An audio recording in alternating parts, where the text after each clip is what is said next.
Inner Sanctum Mysteries.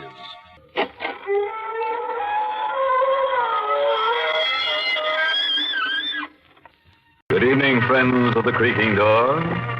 This is your host to welcome you into the Inner Sanctum. Come in. Into a gay little world of homicidal maniacs, vampires, ghosts, werewolves, and assorted forms of sudden death. Friends, if you ever walk through a cemetery at midnight and see a girl whose hair is on fire and who's carrying her head under her arm, you know what to tell her, don't you?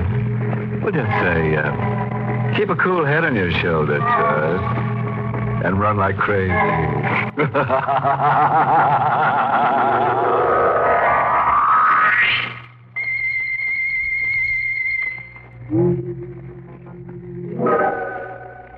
All right, fellow ghouls.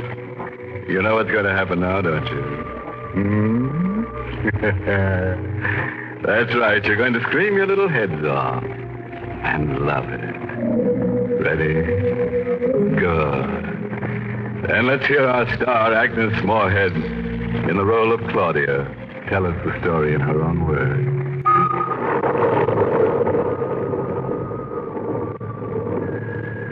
At exactly midnight, I saw him for the first time. My headlights picked him up when he hailed me along a lonely stretch of road near my home. I wouldn't have stopped, but the storm was so fierce I felt sorry for him. I drew up to the side of the road. Thank you. Going far? No, not far. Where to? I'll let you know. Oh, what's that?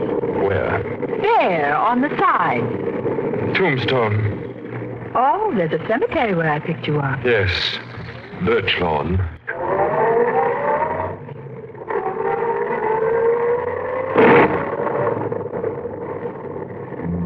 He said nothing for a few minutes. In the reflection of the dashboard light, I saw his face for the first time. Sunken eyes, hollow cheeks, mouth set in a queer grin, a skull barely covered with a thin layer of milk-white flesh. With a start, I realized he was staring at me. I've seen you before. I don't think we've met. I know you. Are you sure? Yes. I'd never forget someone so beautiful. Really? You're Claudia Dale. Why, yes. You're married to Howard Dale. Yes, that's right, but I don't seem to place you. No, you wouldn't. I know quite a lot about you. Do you really? Your first husband was Willard Banks. How do you know that? He died 8 years ago. A suicide. Who are you? You don't know me. Be careful, you're speeding. Oh, I'm sorry, I didn't realize. You're trembling. How do you know so much about I it? just know. Really? I suppose you have second sight or some such rubbish. It's not rubbish. Well, then tell me where I'm coming from. Pittsfield. You dare. You went there to visit a sick friend, Martha Waldstone. Couldn't guess that. Would you care to know more of yourself? No, I don't find your little trick particularly amusing. Besides, what else do you think you can tell me about myself? Your future? No. Your present husband is dead. Howard! Murdered. Oh, you're lying. You'll find his body on the floor near the piano of your living room when you get home. There are 2 bullets in his head. You get out. You get out of this car. You hear me? Get out. All right. It happens that this is where I wanted to go. Good night, and thank you, Mrs. Dale. He vanished in the shadows on the side of the road. And then I noticed something white and shining queerly at the spot where he disappeared. I looked closely. It was another tombstone in another cemetery.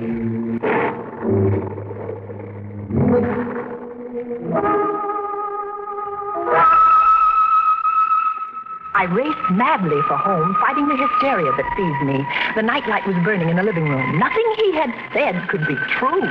Howard would take me in his arms and kiss me when I stepped into the house. Somehow I managed to get my key in the lock.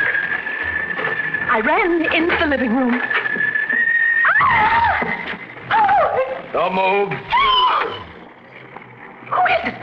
I'm right behind you. I've got a gun. A gun? Get away from the body. Who are you? Turn around. You murdered him. Keep quiet. Come here. Sit down. Don't you touch me. I said sit down. I'm sorry I had to slap you, but you were losing control. You don't have to scream for the police. Here's my badge. You? Detective Sergeant Quinn, homicide. Oh, I thought you were... Yes, I know. Yeah, drink this. Who is he? My husband. You sure? Positive. When was he killed? About 20 hours ago. 4 yesterday morning. How do you know?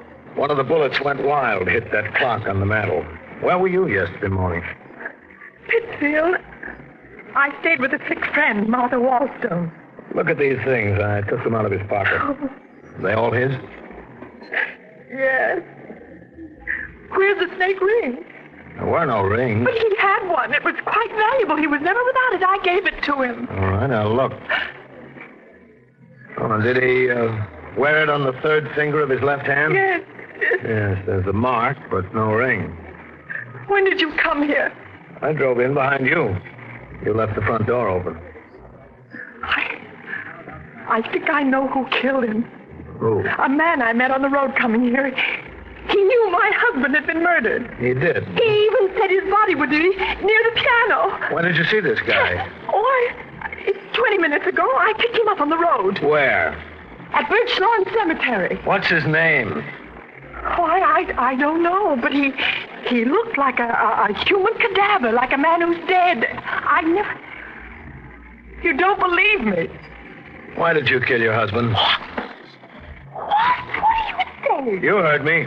Why, I told you I was in Pittsfield. Why did you go Martha there? was ill. Were you there at 4 yesterday morning? Of course I Don't lie. Will you stop shouting at me? I told you who killed him. What are you trying to do to me? Isn't it enough to come home and find Howard like that without you... Oh, his heaven's name, leave me alone. Leave me alone.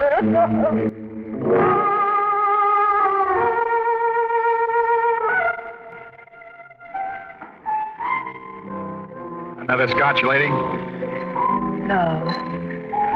No, thanks. Here, keep the change. I'm leaving. Sit down, Mrs. Dale. Don't go yet. You? Yes. Won't you please sit down? Yes. Are they making it difficult? Oh, it's a nightmare. Who are you? I'll tell you later. Why'd you come To here? talk to you. I knew I'd find you here. Oh, yes. Yes, you knew. You're not so skeptical now. No. What did you want to tell me? That you're the most beautiful woman I've ever seen. That I love you. I've loved you since I first saw you 7 years ago when you came here to live with your husband. Is that why? Why I killed him? Is that what you were going to say? Yes. I'm not an ordinary man, Mrs. Dale, but I'm not a fool. On this card, you'll find my name, address, and telephone number. Do you really believe I'd phone you? Oh, yes. There'll come a time when you'll want love. Good night, Mrs. Dale. Good night.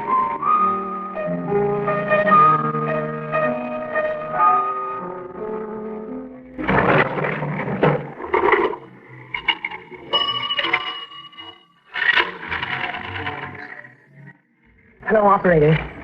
Get me police headquarters. Hurry, please.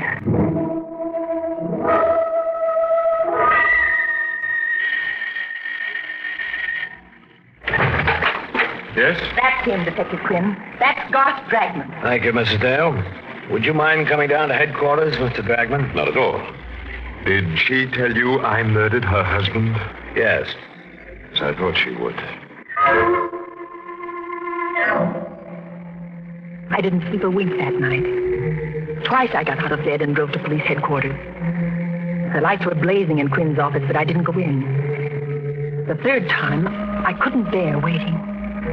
I went in. Oh, Mrs. Dale. Well, I'm glad you stopped by. We checked everything Dragman said. Seems he was in the same bar and grill where you met him tonight when your husband was killed. what about the things he said to me in the car? How could he know about the murder before you or I? I don't know. Perhaps he does have second sight. He's an odd-looking fellow, isn't he? But you can't arrest a man for murder because of that. He's criminally insane. I know he is. My dear Mrs. He Dale, is. I know. Oh, what's the use? I had loved Howard. I was determined to find the man who murdered him. I went to Garth Dragman's home. I was about to ring the doorbell when... Don't ring, Mrs. Dale. The door is open. Come in. You were expecting me? Yes, I was expecting you. Do you still think I killed your husband? I don't know what to think anymore. Do you want me to find the person who murdered him? Yes. More than anything in the world. I have strange gifts, Mrs. Dale. I'll find your murderer for you. On one condition. What's that? That you marry me. I felt my body turn to ice. I knew I was talking to a madman. I was sure I was talking to the man who had murdered my husband.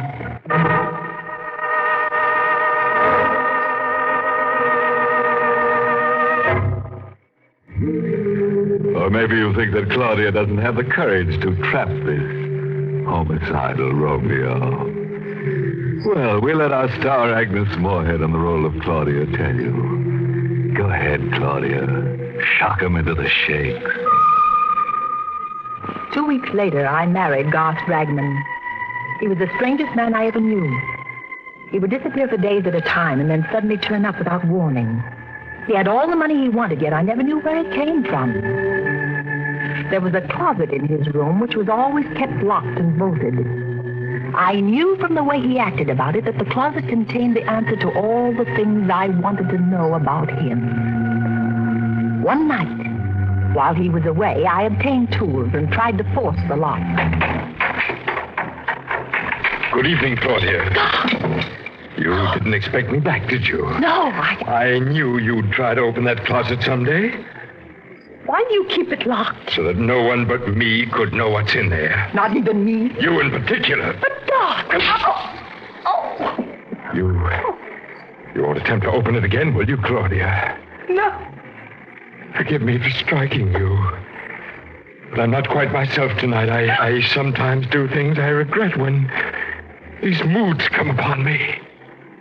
Yes, of course. It's something few people know, but a person who has extraordinary powers carries an extraordinary burden. You mean your gift of prophecy? Yes. I didn't care to mention it. It seems to upset you so. It doesn't frighten me any longer. Did you read in the newspaper about a woman's body being found in the river? She'd been murdered. Yes, it is. In this evening's paper. They don't know who she is. I can tell you who she is. Josephine Ford. A stupid girl, Claudia. I could have told you 3 days ago that she'd be murdered. How do you know these things? Because I see them in a sort of vision. But just now I'm seeing another vision. It's a house 346 Harbor Street down near the waterfront. A young woman lies in bed reading. She's very attractive. In an hour, she'll be dead. And when the police come, they'll find her body decapitated. Garth. While you were gone, Martha Wallstone telephoned. She's ill again. She asked me to come up immediately. Well, why didn't you go? Well, I was waiting for you to get home before I left. You want to leave immediately? If you don't mind, it's really an emergency.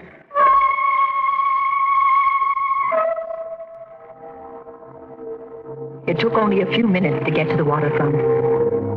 I found the house at 346 Harbor Street. I went in. The lamp in the bedroom was burning. I looked at the bed. I fainted. Oh, right, Mrs. Dale. You think you can sit up now? Oh, Detective Quinn. Yes. I hardly expected to find you here. Well, I came because Garth Dragman predicted this would happen. Now, Mrs. Dale. You still don't believe me. You're a strange woman, all right. You accuse this man of killing your husband, and then you marry him. Now, I suppose you're going to accuse him of this murder, too. Yes, this, and heaven only knows how many others. Mrs. Dale, don't you realize that you haven't got a single piece of evidence to back up your contention? Well, I'll get the evidence tonight. Will you let me have a gun? No. Well, will you be near my house? I'll need protection. Now, after What all... must I do to convince you what he is? I've risked my own life, and I'm willing to risk it again. He's a monster. Are you going to wait until he murders me before you believe what I say? All right. I'll give it a try. I'll come back to your house with you. If you want me for an emergency, smash the window pane. We drove back together. I dropped Detective Quinn on the corner. The house seemed deserted when I came in. I wasn't taking any chances. I went to the kitchen, got a knife, hid it in the folds of the long-sleeved gown I was wearing. I went into Garth's room. He wasn't there, but the closet door was open. What I saw in there nearly made me ill. Clothes. Garth's clothes. Some of them blood-stained. I forced myself to examine them. Then I found something that made my heart beat faster. A little jewelry case. I'll take that, Claudia. Give me that jewelry case, please. No, don't take it. You? Garth. Now get away from that window, Claudia. Do as I tell you. Oh, no, don't shoot, Garth. You were so anxious to see what's in that closet. Well, now you have. Sit down. What are you going to do? Tell me who killed your husband. You? No. You. You're insane. I've written out a confession for you to sign. What'll happen if I don't sign it? I credited you with more imagination. Would you like to hear it? Yes. Yes, read it, please. Sit over here away from that window. Yes. I, Claudia Dale, murdered my first husband, Willard Banks, for his insurance by administering poison. My first husband? Yes, Claudia. I mean to make this document strong enough to send you to your death if I wish. I've got all the details here. Just how you murdered your first husband and how you killed your second. Shall I go on? No. You know it's a lie. Will you sign it? Of course not. Just what is your game anyway? If you want to kill me, why don't you shoot? You've been very successful before. There's no reason why you shouldn't succeed again. Go on, shoot. You put me in a very difficult position, Claudia. You see, you have found out certain things about me, things that would cost me my life. I should prefer to see you live because I love you. But I shouldn't hesitate to murder you. You love me. Yes. Yet you haven't taken me in your arms once since I've known you. The right time hasn't arrived. And what do you consider the right time? When I feel that you understand me. When I feel that you, who murdered two men, would understand my deep and strange desires. You really believe I'm a murderer? Yes. And that's why I love you. Then the time is now. The time... To take me in your arms? Claudia... He still held the gun. He wasn't more than 2 inches from me. I turned my lips up to him. I twisted my body to get out of the range of his revolver. When I felt his lips touch mine, I slowly let the knife slip into my hand. Slowly, caressingly, I drew my hand up toward his neck. Then I plunged the blade in. Claudia!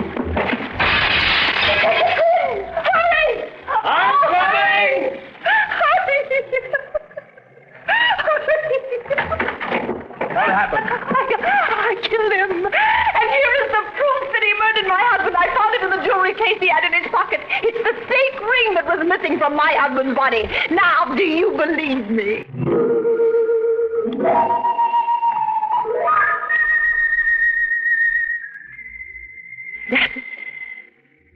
That's the whole story. I realize that you, as the district attorney, must know all the facts. And there they are. Thank you. There are a few points in the story that interest me particularly. First, the confession that he asked you to sign. What about it? The confession says that you were not in Pittsfield at 4 a.m. when your husband was killed. That you gave your friend Martha Waldstone a sleeping pill, drove down here, shot your husband, drove back to Pittsfield, turned Miss Waldstone's bedside clock to 4:15 and wakened her. Then you gave her some medicine to impress the time on her.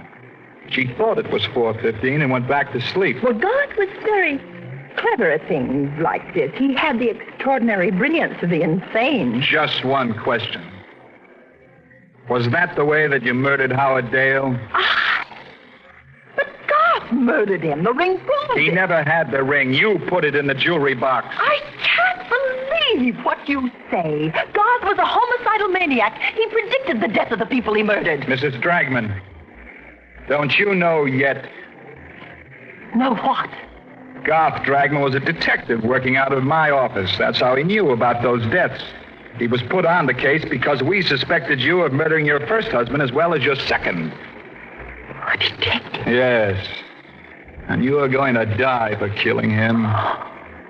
It's extremely daring and clever of you to murder him. But you never would have gotten away with it if he hadn't kissed you. He kissed you because he fell in love with you. The poor fool.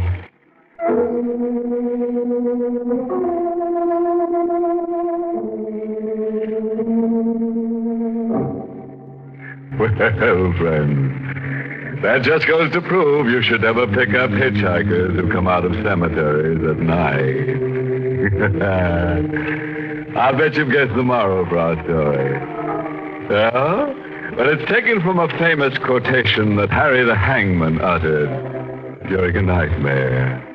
Quote, "Never steal the rings of people you murder on account of that's robbery."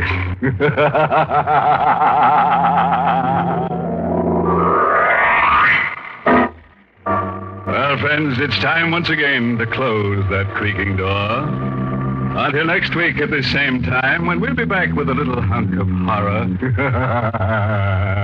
You'll be sure to listen, won't you? Until next week, then. Good night. Pleasant dreams.